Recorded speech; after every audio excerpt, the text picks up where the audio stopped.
ইসলামপুর মহল্লায় বাস করত সামিয়া নামের একটি মেয়ে।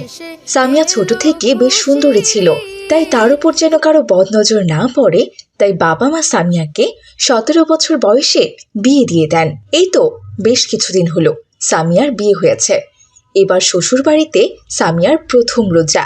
রোজার আগের দিন সামিয়াকে তার শাশুড়ি রমজান মাসে কিভাবে চলতে হবে তার পরামর্শ দিচ্ছিল। বৌমা, তুমি তাড়াতাড়ি খেয়ে ঘুমিয়ে পড়ো, আজকে আবার তোমাকে তাড়াতাড়ি উঠতে হবে। আর শোনো, আমার ওঠার কমপক্ষে 1 ঘন্টা আগে উঠবে তুমি, বুঝেছো? কিন্তু কেন মা, আমি এত তাড়াতাড়ি উঠে কি করব? আপনারা যখন উঠবেন তখন না হয় আমাকে ডাকবেন, আমি উঠে পড়ব। তাছাড়া সেহরির সময় তো ঠিক মতো কারোরই ঘুম ভাঙতে চায় না, তাই আমি আজকে রাতে সব রান্না করে রাখবো। কেমন? সেহরির সময় উঠে শুধু গরম করে সেহরি খেয়ে নেব। তুমি কি বলছো বৌমা? তোমার কি মাথা খারাপ হয়ে গেছে? আমরা সেহরিতে সবসময় টাটকা টাটকা খাবার খাই, রাতে রান্না করা খাবার একদম খাই না। তুমি কি ভেবেছো আমরা তোমার বাবার বাড়ির মতো রাতের রান্না করা খাবার সেহরিতে খাবো? কখনোই না। তোমাকে রাত 2টায় উঠে রান্না করতে হবে। আমাকে ক্ষমা করবেন মা, আসলে আসলে আমি বুঝতে পারিনি যে আপনারা রাতে রান্না করা খাবার খান না। আসলে ছোট থেকে আমার মাকে দেখে এসেছি, সেহরির জন্য মা রাতে রান্না করে রেখে দেন, আর ভোরবেলা উঠে আমরা সবাই সেই খাবার খেয়ে রোজা রাখি। কারণ ভোরবেলা উঠে রান্না বান্না করতে কারোরই তো ভালো লাগে না। ভালো না লাগলেও রান্না করতে হবে, আমাদের বাড়ির নিয়ম কানুন একদম আলাদা। আর হ্যাঁ শোনো বৌমা, আমি কিন্তু ভোরবেলা ভাতের সাথে সবজি খাই, আর আমার মেয়ে রুটি মাংস। এইসব রান্না করতে তোমার ঠিক কতক্ষণ সময় লাগবে সেই বুঝেই কিন্তু তুমি ঘুম থেকে উঠো, কেমন? এই কথা বলে সামিয়ার শাশুড়ি সেখান থেকে চলে যান, আর সামিয়া সবার জন্য রাতের খাবার রান্না করতে থাকে। যাক বাবা, রাতের রান্নাটা কমপ্লিট। আমি এক কাজ করি, তাড়াতাড়ি করে বাসনগুলো মেজে রাখি, নয়তো আবার সেহরির সময় উঠে বাসন মাজতে ইচ্ছেই করবে না। এখনই বাসনগুলো মেজে মিক্সারে মশলা গুঁড়ো করে রেখে দেই, তাহলে তখন তাড়াতাড়ি রান্না করতে পারবো। এই বলে সামিয়া বেশিরভাগ কাজ গুছিয়ে রাখে, যেন সেহরির সময় তাকে বেশি কাজ করতে না হয়। সব কাজ সারতে সারতে অনেক রাত হয়ে যায়। কাজ শেষ করে সামিয়া রুমে গিয়ে দেখে তার হাজবেন্ড চলে এসেছে। আসসালামু আলাইকুম, আপনি এসেছেন? বলছি কি, আপনি একটু কষ্ট করে আমাকে সেহরির সময় ডেকে দেবেন। আপনাকে তো এমনিতেই রোজা রাখার জন্য উঠতে হবে, তাই না?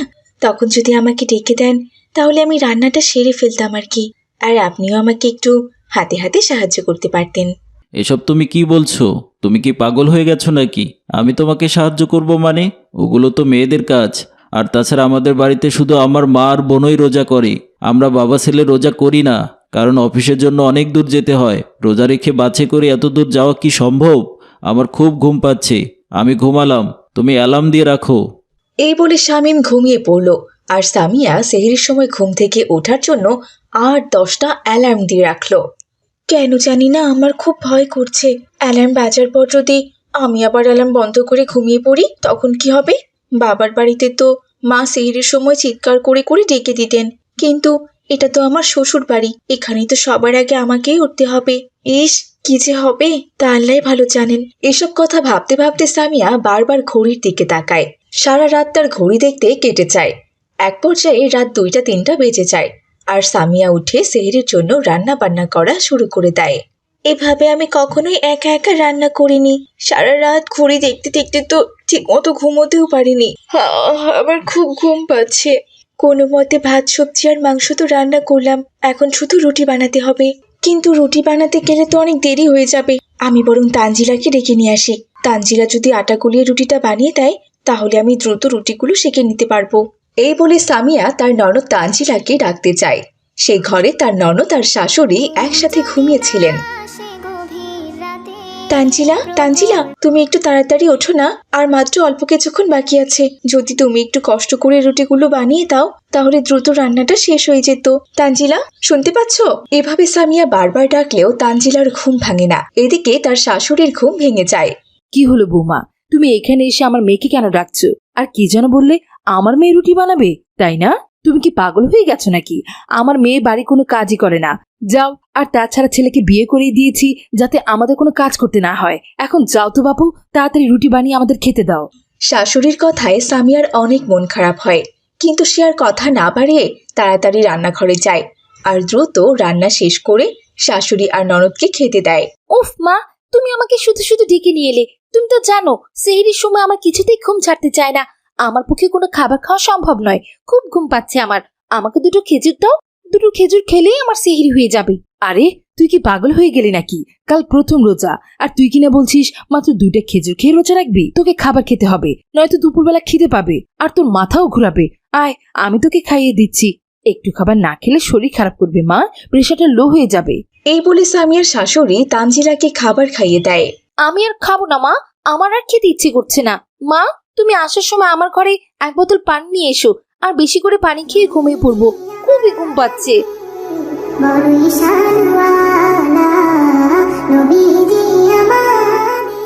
সামিয়া, তুমি সেহরি খেয়ে বাসন মেজে সব কাজ সেরে ঘুমিয়ে পড়ো। আর অবশ্যই প্রতিদিনের মতো সকাল 6টার মধ্যে ঘুম থেকে উঠবে, কারণ তোমার স্বামী আর শ্বশুরের অফিস আছে, তাদের জন্য আবার ব্রেকফাস্ট বানাতে হবে। এই বলে সামিয়ার শাশুড়ি ঘুমাতে চলে যায়। আর সামিয়া রান্নাঘরে গিয়ে বাসন মেজে রান্নাঘর পরিষ্কার করতে করতে সকাল 6টা বেজে যায়। সামিয়া এভাবেই কাজ করতে করতে ক্লান্ত হয়ে পড়ে আর মনে মনে বলে, হে আল্লাহ, আমার শাশুড়িকে একটু বোঝার তৌফিক দান করো আল্লাহ। আমার যে আর এত কাজ করতে ভালো লাগছে না। কাল সারা রাত আমার একদম ঘুম হয়নি। আজকে আবার কাজ করতে করতে প্রায় সকালই হয়ে গেল। যাই, আমি বরং একটু ঘুমিয়ে নেই।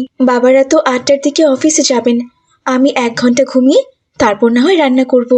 এই বলে সামিয়া ঘুমিয়ে পড়ে। এদিকে প্রায় 7:30টা বেজে গেছে, তবুও সামিয়ার ঘুম ভাঙছে না দেখে সামিয়ার শাশুড়ি সেখানে আসে।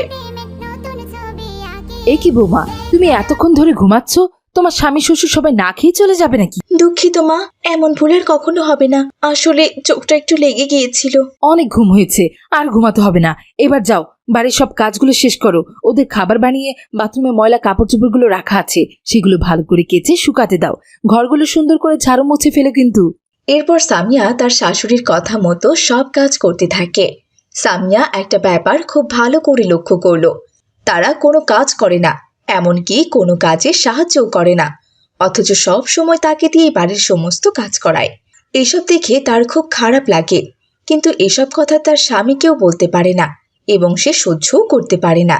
সে নামাজ পড়ে আর আল্লাহর কাছে তার শাশুড়ির হেদায়েতের জন্য দোয়া করে। এভাবেই দিন কাটছিল। এমনই একদিন, বৌমা, আজকে আমাদের বাড়িতে আমার বোন আর তার বৌমার আসবে। আজকে ইফতারটা একটু রাজকীয় ভাবে করো। আমি তোমাকে বলে দিচ্ছি কি কি বানাতে হবে। একটু হালিম করো, সেমাই, রুটি, মাংস, পেঁয়াজু, বেগুনি, ডিমের চপ, আলুর চপ, কাবাব, চিকেন টিক্কা, লেবুর শরবত, বেলের শরবত আর রুয়াফজা। তাড়াতাড়ি রান্নাগুলো করে ফেলো, পরে আর সময় পাবে না। এই বলে সামিয়ার শাশুড়ি সেখান থেকে চলে যায় আর সামিয়া একা হাতে রান্না করতে করতে ক্লান্ত হয়ে যায়। শেষমেশ সামিয়া রোজা রেখে ক্লান্ত শরীর নিয়ে মেহমানদের জন্য টেবিল ভর্তি খাবার পরিবেশন করে। এরপর আজান হলে মেহমানরা খাবার খেয়ে তাদেরকে ইফতারের দাওয়াত দিয়ে বাড়িতে চলে যায়। কিছুদিন পর, বৌমা, তানজিলা, তোমরা তাড়াতাড়ি রেডি হয়ে নাও। আজকে আমার বোনের বাড়িতে ইফতারের দাওয়াত আছে, আমরা সবাই সেখানে যাব। এরপর সামিয়ার শাশুড়ি তাদেরকে নিয়ে বোনের বাড়িতে ইফতার করতে যায় আর গিয়ে দেখে তার বোন আর ভাগ্নি রান্নাঘরে বৌমাদের সাথে রান্না করছে। সামিয়ার শাশুড়ি তার বোনকে আড়ালে ডেকে নিয়ে বলে, এ কি বুবু, তুমি আর জান্নাতুল বৌমার সাথে রান্না করছো, আর তোমার বৌমাও তোমাকে এভাবে রান্না করতে দিচ্ছে? দুটো বৌমা থাকতে তুমি কেন রান্না করবে? এইসব আবার তুই কি বলছিস রে বোন? আমি কি তোর মতো নাকি বলতো, যে নিজের মেয়েকে নিয়ে সারাদিন আরামে ঘুমাবো আর বৌমাদের দিয়ে সব কাজ করাবো? তাই বলে বৌমাদের সাথে কাজ করতে হবে? কাজ করলে নিজে মান সম্মান থাকবে, আর এইভাবে ওদের সাথে কাজ করলে বৌমারা তো মাথায় উঠে যাবে।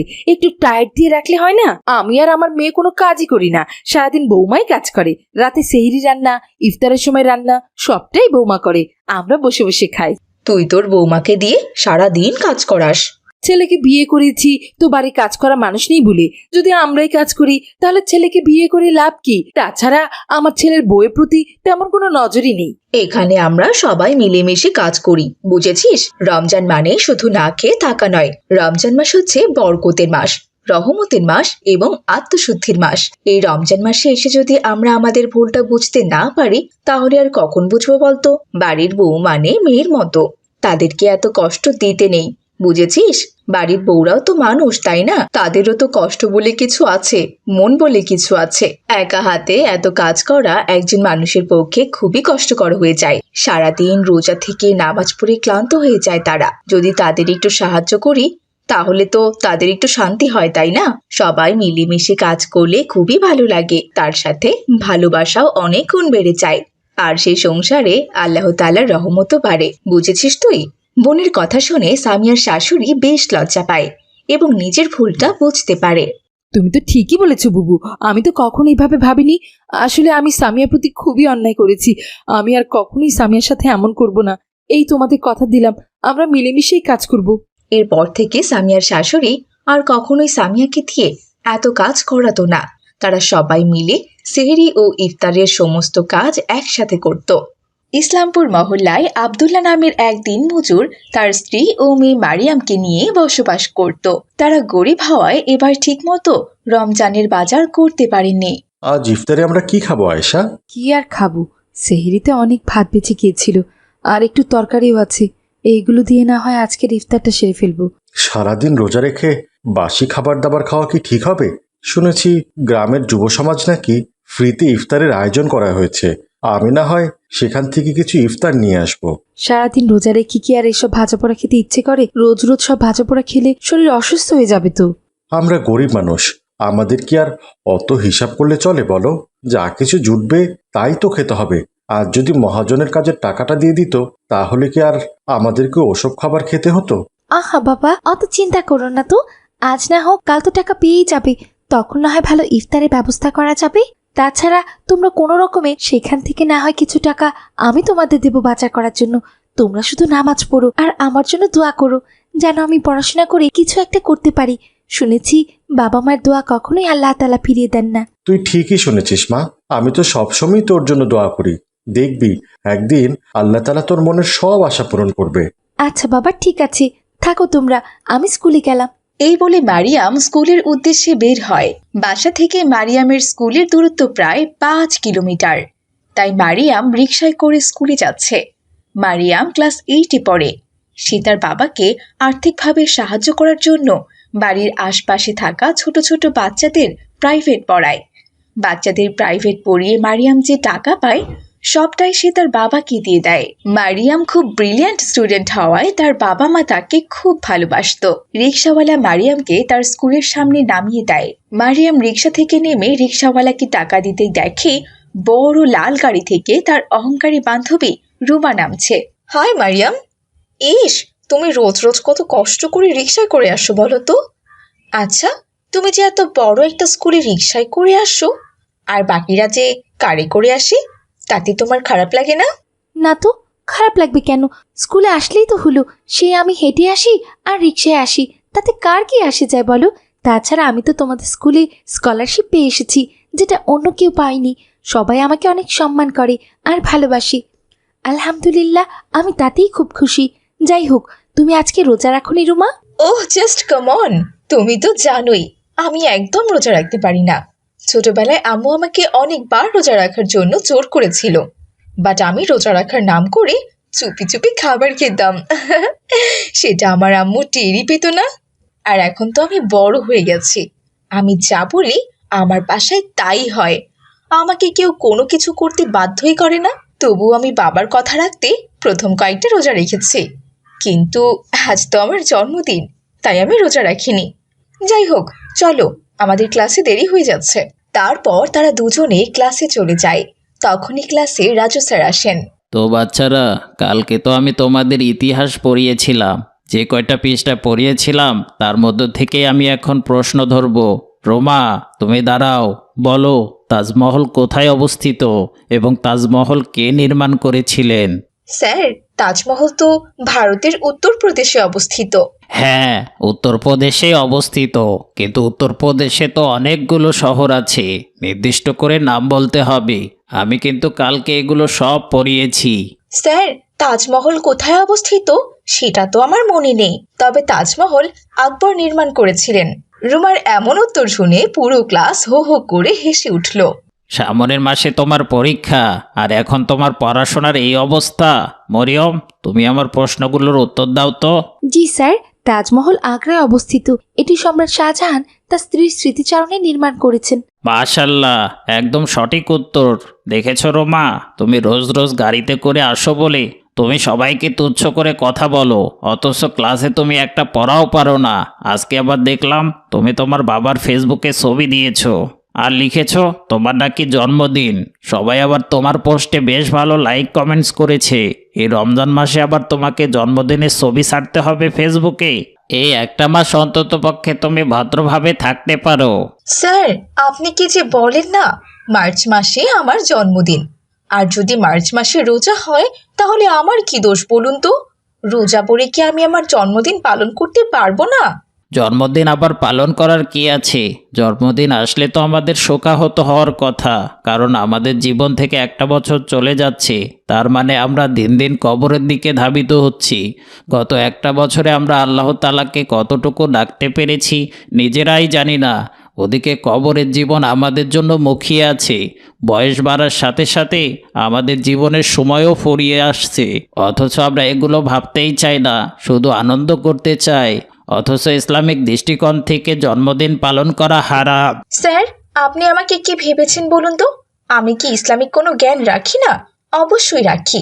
ইসলামের কোথাও কিন্তু লেখা নেই যে জন্মদিন পালন করা হারাম।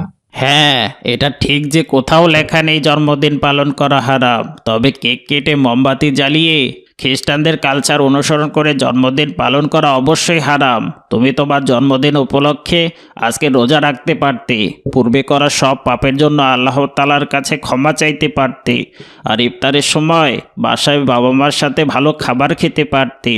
এর থেকে ভালো জন্মদিনের আয়োজন আর কি হতো বলো? রাজু স্যারের কথা শুনে রুমা বেশ লজ্জা পায়। সে নিজের ভুল বুঝতে পারে।